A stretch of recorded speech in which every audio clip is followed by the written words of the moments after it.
All right, hey there, folks. Welcome to yesterday's news for November 16th, 2018. So today I'm actually not going to talk about today's news. I'm going to talk about Monday's news because my video from Monday got a lot more attention, a lot more comments than I would have typically expected. And I figured it warranted a follow-up / clarification video. So the story from Monday, if you don't remember, was the tragic death of Jemel Roberson, who was a security guard at a bar in the Chicago area, who was shot and killed by police after detaining a suspect at gunpoint who had committed a mass shooting, attempted to, at least. Nobody else was killed. It sounds like it grew out of a bar fight type situation, and the guy either had a gun or went and got a gun and came back and started shooting random people.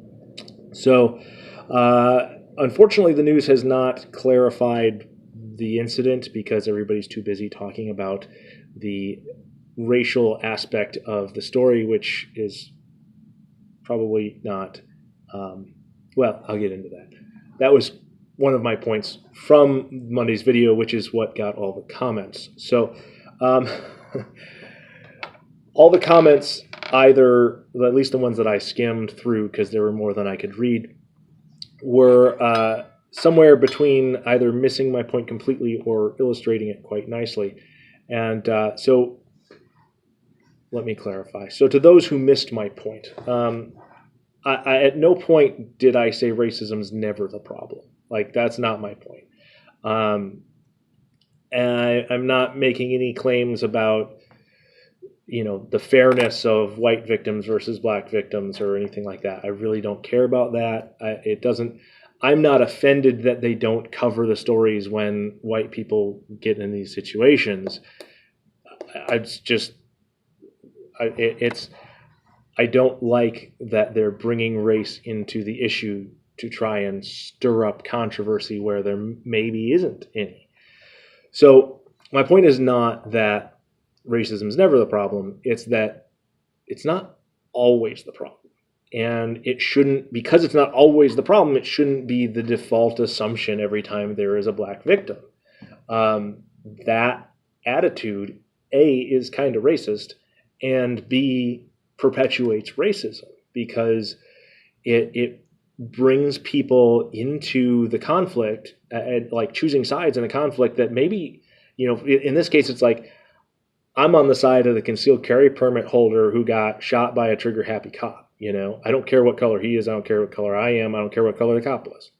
You know, I felt the same way about the guy with the really cool name, Philando Castile. And that was another horrible story, but I've already made a few videos about that. My point is that our goal should be, you know, peace, equality, you know, liberty and justice for all, you know, not my group getting even with your group, and that constantly bringing group identity into every story of conflict is trying to steer the conversation toward my group versus your group, and that is a very counterproductive conversation. The conversation should be good versus evil, should be justice versus injustice, not which group got injustice against them. So one of the other comments mentioned the statistics of blacks being shot by cops, and saying, you know, if you knew the statistics, you'd change your mind. And I do know the statistics, and the statistics are complicated, sort of. So it is true that a random black person is more likely to get shot by a cop than a random white person, proportionally. I don't remember it exactly, but I remember that it was something along those lines. I don't remember if it was like in total number or in percentage of the population. So, but basically it's, you are disproportionately more likely to be shot as a random black person. However, if you take that statistic in terms of people who find themselves at the wrong end of a police officer's gun, people who are being arrested or detained for whatever reason, your odds of being shot as a black person are actually lower than as a white person. So basically, of the percentage of black people arrested who get shot is lower than the percentage of white people arrested who get shot.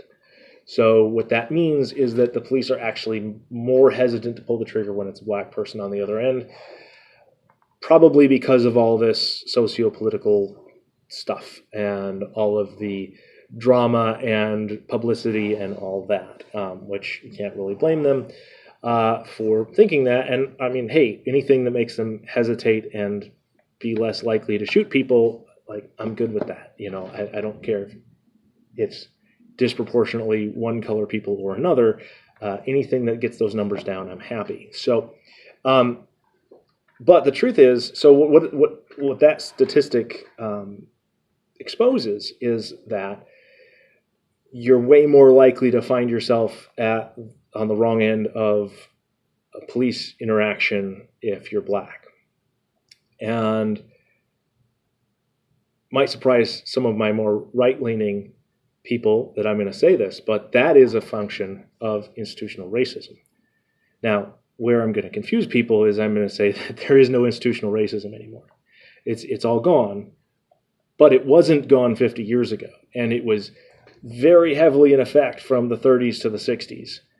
And the actions taken in that time frame still have consequences. And, people are suffering those consequences today. So I grew up in the Chicago area. I lived on the South Side for several years. And basically what happened was, Chicago is a highly segregated city. And, I lived in Bridgeport, which is this, formerly Irish neighborhood that's now, sort of multi-ethnic, nice little neighborhood in between Chinatown and Bronzeville. So south of Bridgeport is a very bad, almost exclusively black neighborhood. And things may have changed. I moved 12 years ago, so things may have changed a little bit since then. But basically, from the 30s to the 60s, they segregated the city, and they put all the black people in one neighborhood and all the Polish people in one neighborhood and all the Irish people in another neighborhood, et cetera, et cetera. And I think that had been going on since before the 30s, but they kind of really took it seriously at that time, the whole progressive movement. And the problem was, aside from segregation, the problem was that they were also kind of racist, and so the black neighborhoods kind of got shafted. And they got worse services, worse schools, worse police force, et cetera, et cetera, et cetera. And then on top of that, you add the welfare programs that disincentivize healthy behavior. You add on top of that the war on drugs. You add on top of that housing projects and all that. You got a very big problem. And it's this group of black people who got segregated and screwed out of a decent education, screwed out of a decent lifestyle. And guess what? Crime is rampant. And the reality is that Chicago's not unique. Most major cities have a similar situation going on.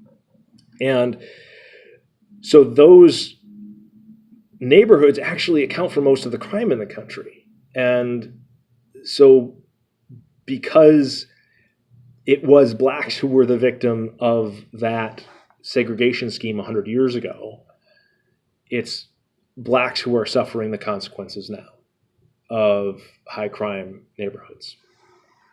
And, so that's not incompatible with institutional racism being gone, but still being the root of the problem. And for whatever reason, they shoved poor white people out into the country. And so the white people are spread out, and so it's just less of an issue, apparently. But if you correct for those socioeconomic factors, the racial correlations disappear. And so that's the important thing in the statistics, is that if you are, raised without a father, below a certain education level, below a certain income level, your odds of being, criminally involved are equal regardless of your race. But if you're black, you're more likely to fall into that category, again, because of all the institutional racism 100 years ago.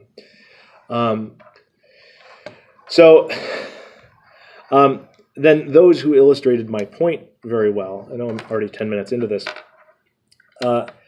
basically my point was that by not speaking honestly about the situation, and by making race a factor in every conflict, and always talking about it, always bringing it up, and always trying to filter things in terms of race, people get angry. And people start to interpret things in terms of race, and they get angry because the guy's saying it's a different color than them, or they get angry because whatever, or they begin to identify with people based on their skin color, and in this case, which is a stupid reason to identify with people, in this case, I identify with this guy more than, the average person, because he's a concealed carry permit holder, him and Philando Castile, like that, those stories hit me hard because I'm a concealed carry permit holder. I walk around with a gun on me every day. I'm prepared to hold a suspect at gunpoint if they try to shoot up a bar. And I'm not wearing a security uniform, like I'm nervous when I hear stories like this. I identify with those people based on behavior, based on lifestyle. And if we keep interpreting things along racial lines, and people identify with each other on racial lines, and it's just a dysfunctional category. And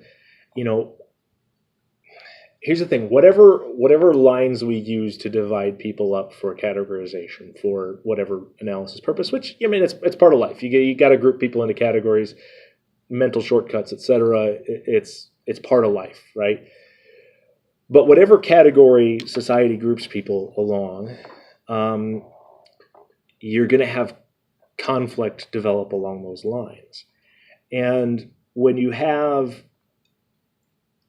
so in material science, I'm a material scientist, if you have a smooth gradient of stresses,